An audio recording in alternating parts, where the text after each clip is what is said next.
Hey guys, this is Kevin for Pixovert.com, and in this video we're going to be taking a look at a new version of DreamShaper. So DreamshaperXL Turbo just launched, and I want to take a look at the capabilities of this. Now, the old DreamShaper for Stable Diffusion 1.5, that one is such a cool one that it's become sort of my go-to recommendation for people starting out with Stable Diffusion.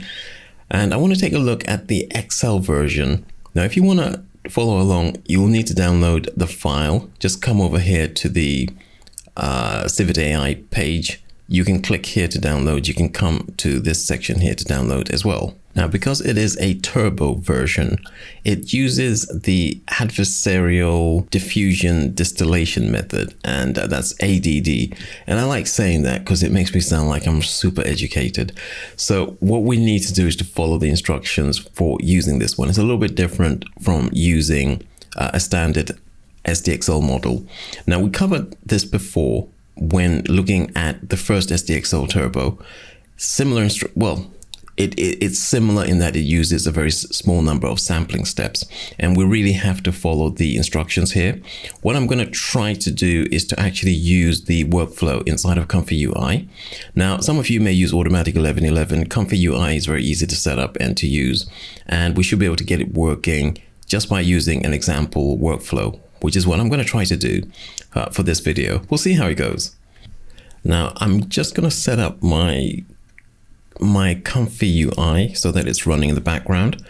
I've got a video which covers the basics. It's a beginner's guide, and I'll link to that below. That will cover ComfyUI, and I have another one for Automatic 1111, but we'll try to cover both techniques in this video. Please hold for a very important message. For ComfyUI, you should be okay to just come down here and then to copy the actual file here, which is the workflow. So let's just click on that and see what we get. So what I would be doing here is coming and just downloading this, and this will give us a JSON file, and we should be able to use that JSON file inside of ComfyUI. So let me just grab the JSON file and see what it looks like, see if we can actually use it. Now, this is ComfyUI open, and what we have here is a workflow from Segmo. This is a new technique which I'm looking at, and this new technique is fantastic. It takes us in the opposite direction to the turbo versions of SDXL. It takes us into the section where we require more powerful hardware in order to get things done. It produces better results. However, with SDXL Turbo, we should be able to get very good results, even with limited hardware. So let me go ahead and grab the JSON file. And if you're new to ComfyUI, all you have to do is to drag the JSON file into the workflow or into the work area, and it just brings up the new workflow. So this is the workflow that we've been given. We've got a possible load LoRa, which is currently disabled. We have got the clip encoders, the text encoders, and then we have the K sample. Let me just make that a different color. Make that blue. And we've got a second K sampler. Oh my God. So we should be able to make this work just by clicking on the Q prompt. Let's change the color here to blue as well. That's just my preference. And let's prompt this. Okay, we haven't got the safe tensor. Now, I've downloaded it and put it in the right place, but I've got a specific place where I put my turbo versions, and I'm just gonna have to go and find it there. So it's this boy here, and what you'll find if you drag this workflow in, you should have the correct settings for using this. Obviously, we've got some room for maneuver in terms of changing the settings. Let's see what this produces. Wow, that's pretty amazing. So we've got the results here. We've got two images, 2K samplers, and I think one of these is much larger than the other one. So let's go ahead and just open this up and expand this. Whoa, that is a large image. And you can see this, oh my God, that is a huge image. So you can see it is creating this in 5 steps in the second K sampler. And let's go and take this save image here. So we've saved 2 images, we can compare them. And this one is going to be a bit smaller, but still, I imagine, fairly large as well. Ooh, those are two pretty large images. That's our first image, and that's our second image. And the second image, I think, does look a little bit better in terms of quality. You've got some a few issues happening there, which have been fixed in the second image. So it's really, really cool, and it's super fast. Given that we're creating an image which is going to be larger than this latent, the first latent is 768 by 1024.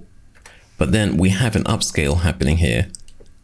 And this is the first time I'm seeing this. So we've got an upscale method using bicubic, scaling it up to 1.5.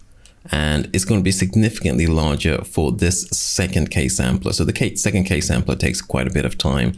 Denoise of 0.5 means that we're getting about 50% of the original maintained in the output, and the rest of it is kind of like an enhancement of what's there already. We've got a fixed control after generate, and just manually change the seed here and here as well. And it's using the same seed, which sometimes produces problems in terms of how the things render. But let's see what this one produces. And you can see how quick the first one is. And I've got all kinds of software running in the background, my screen recording software. There's a lot going on. This one is going to take a bit more time. Let me pause that. And here we are. That's the first image that we got. That's the 768 by 1024. And then the second image, the slightly larger one. You can see once again, we're getting a really nice looking image with much better quality. And it's also tried to add a pocket there, which wasn't quite successful. But we've got better looking hair on the arms. We've got a slight better looking face as well. And I think overall, this kind of sample and then resample method seems to produce really good results. And we're only taking 5 steps. So even if you haven't got a really powerful graphics card, you can still get things done pretty quickly. Now, the other thing to take into account is that we're using the same text for the second, for the first and the second K sampler. And we are using settings which are recommended. We can go down to about 4 in terms of steps for this particular method. CFG stays at 2, and the sampler has to be this guy here. The schedule has to be this one here as well. Normally, I think it's a good idea to use different seeds on different renders. Shall we try that and see what happens? So we just change the seed on this guy here and see what happens. So this is what happens. I changed the seed to just 1 ahead of the previous seed, and we can see the results that we got here. It doesn't damage the image. Changing the seed actually produces sometimes slightly better images. So that's the only thing that I would change with this workflow.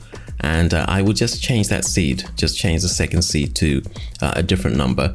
You can of course change this to increment so that you get different results each time you hit the Q button. Maybe we can go ahead and try a different prompt. And what we can do is to actually come here and maybe go ahead and choose the prompt for this image here. What kind of results are we going to get? Now, if you're using Automatic 1111, you can actually copy the generation data, and there's a way of pasting it inside of Automatic 1111. I can't actually show you right now because ComfyUI is open, but what we'll do is just copy the prompt and go into ComfyUI.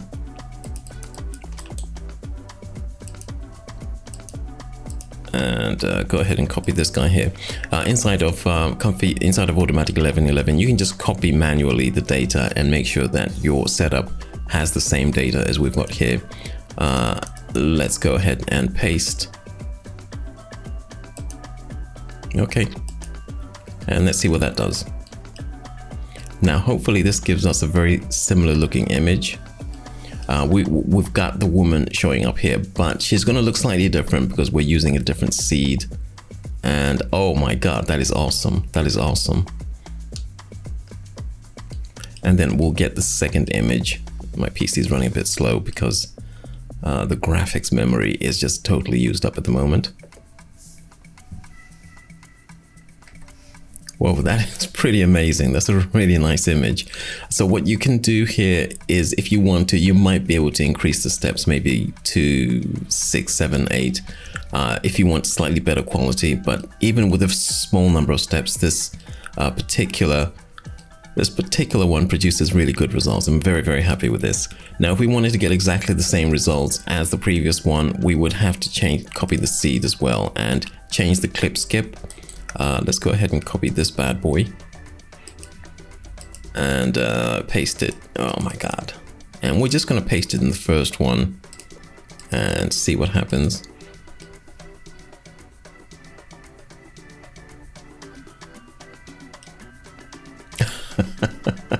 It's slightly different, and the reason why it's coming out slightly different is because there's no clip skip. So there's a technique for creating a clip skip. Oh my God. There's a technique for creating a clip skip, which is this thing here. This needs to be set to 2, and it's slightly different at the moment inside of ComfyUI. There's a technique for doing that, but that'll be another video, or you can just sign up for the course and that will explain all the clip skipping and all that kind of stuff. But for the time being, that is how you use DreamShaper inside of ComfyUI. Hopefully you'll give it a try and find it just as amazing as I did. Guys, that is going to be it. I think this turbo technique is one which I think is really going to produce a lot of very good, easy to use, very efficient models. And yeah, guys, I'll see you in the next video.